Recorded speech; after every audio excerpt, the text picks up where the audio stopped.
and guidelines. So what you're doing is defining away gain of function. No. You're simply saying it doesn't exist because you changed the definition on the NIH website. This is terrible, and you're completely trying to escape the idea that we should do something about trying to prevent a pandemic from leaking from a lab. The preponderance of evidence now points towards this coming from the lab, and what you've done is change the definition on. I don't expect you today to admit that you approved of NIH funding for gain-of-function research in Wuhan, but your repeated denials have worn thin, and a majority of Americans, frankly, don't believe you. Even the NIH now admits that EcoHealth Alliance did perform experiments in Wuhan that created viruses not found in nature that actually did gain in lethality. The facts are clear. The NIH did fund gain-of-function research in Wuhan, despite your protestations. You can deny it all you want, but even the Chinese authors of the paper, in their paper, admit that viruses not found in nature were created, and yes, they gained in infectivity. Your persistent denials, though, are not simply a stain on your reputation, but are a clear and present danger to the country and to the world. As Professor Kevin Esfelt of MIT has written, gain-of-function research looks like a gamble that civilization can't afford to risk. And yet here we are again with you steadfast in your denials. Why does it matter? Because gain-of-function research with laboratory-created viruses not found in nature could cause a pandemic even worse the next time. We're suffering today from one that has a mortality of approximately 1%. They're experimenting with viruses that have mortalities of between 15 and 50%. Yes, our civilization could be at risk from one of these viruses. Experiments that combine unknown viruses with known pandemic-causing viruses are incredibly risky. Experiments that combine unknown viruses with coronaviruses that have as much as 50% mortality could endanger civilization as we know it. And here you sit, unwilling to accept any responsibility for the current pandemic and unwilling to take any steps to prevent gain-of-function research from possibly unleashing an even more deadly virus. You mislead the public by saying that the published viruses could not be COVID. Well, exactly no one is alleging that. No one is alleging that the published viruses by the Chinese are COVID. What we are saying is that this was risky type of research, gain-of-function research. It was risky to share this with the Chinese, and that COVID may have been created from a not yet revealed virus. We don't anticipate the Chinese are going to reveal the virus if it came from their lab. You know that, but you continue to mislead. You continue to support NIH money going to Wuhan. You continue to say you trust the Chinese scientists. You appear to have learned nothing from this pandemic. Will you today finally take some responsibility for funding gain-of-function research in Wuhan? Senator, with all due respect, I disagree with so many of the things that you've said. First of all, gain of function is a very nebulous term. We have spent, not us, but outside bodies, a considerable amount of effort to give a more precise definition to the type of research that is of concern that might lead to a dangerous situation. You are aware of that. That is called P3CO. We're aware that you deleted gain of function from the NIH website. Well, I can get back to that in a moment if we have time. But let's get back to the operating framework and guide rails of which we operate under. And you have ignored them. The guidelines are very, very clear that you have to be dealing with a pathogen that clearly is shown and very likely to be highly transmissible in an uncontrollable way in humans and to have a high degree of morbidity and mortality, and that you do experiments to enhance that, hence the word EPPP, enhanced pathogens of pandemic. So when EcoHealth Alliance took the virus, SHC014, and combined it with WIV1 and caused a recombinant virus that doesn't exist in nature, and it made mice sicker, mice that had humanized cells, you're saying that that's not gain-of-function research? According to the framework and guidelines. So what you're doing is defining away gain of function. No. You're simply saying it doesn't exist because you changed the definition on the NIH website. This is terrible, and you're completely trying to escape the idea that we should do something about trying to prevent a pandemic from leaking from a lab.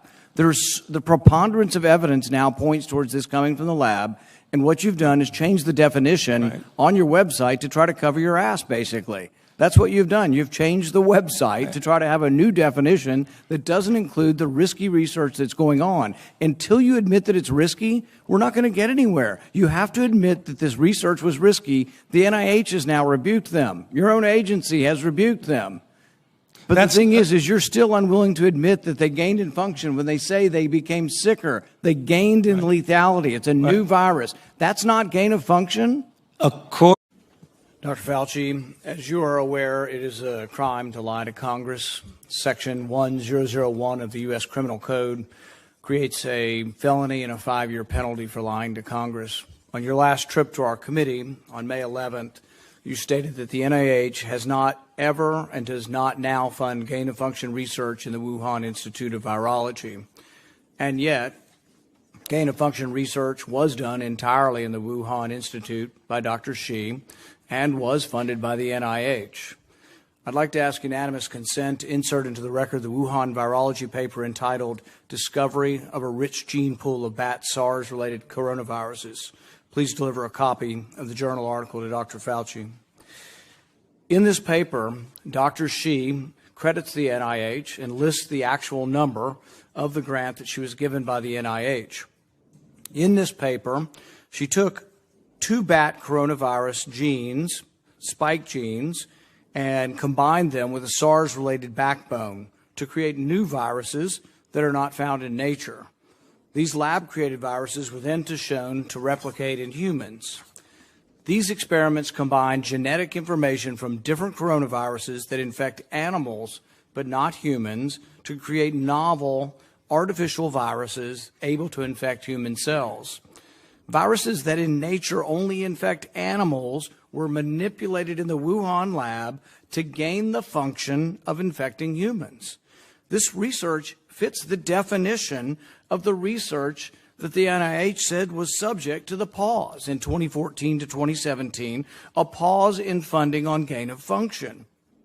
But the NIH failed to recognize this, defines it away, and it never came under any scrutiny. Dr. Richard E. Bright, a molecular biologist from Rutgers, described this research in Wuhan as the Wuhan lab used NIH funding to construct novel chimeric SARS-related coronaviruses able to infect human cells and laboratory animals. This is high-risk research that creates new potential pandemic pathogens that exist only in the lab, not in nature.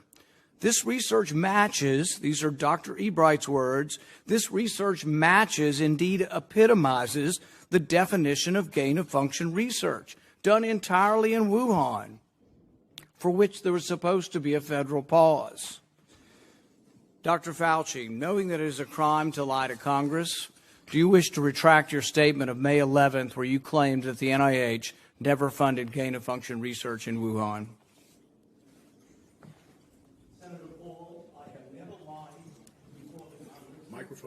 Your microphone. Senator Paul, I have never lied before the Congress, and I do not retract that statement.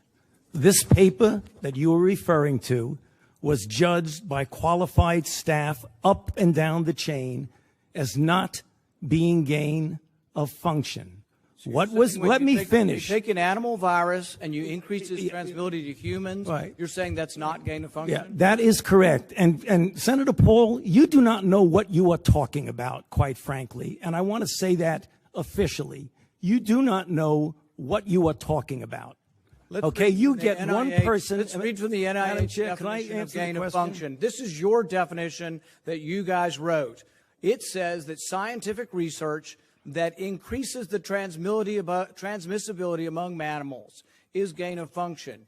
They took animal viruses that only occur in animals and they increased their transmissibility to humans. how you can say that is not gain of function. It is not. It's a dance, and you're dancing around this because you're trying to obscure responsibility for 4 million people dying around the world from a pandemic. And let's Dr. Fauci. I have to, well, now you're getting into something. If the point that you are making is that the grant that was funded as a sub-award from EcoHealth to Wuhan created SARS-CoV-2, that's where you are getting. Let me finish. We don't know. Well, we don't wait know a minute. If it did come from the lab, but all the evidence is pointing that it came from the lab, and there will be responsibility for those who funded the lab, including yourself. I totally This committee will allow the witness to respond. I totally resent the lie that you are now propagating, Senator, because if you look at the viruses that were used in the experiments,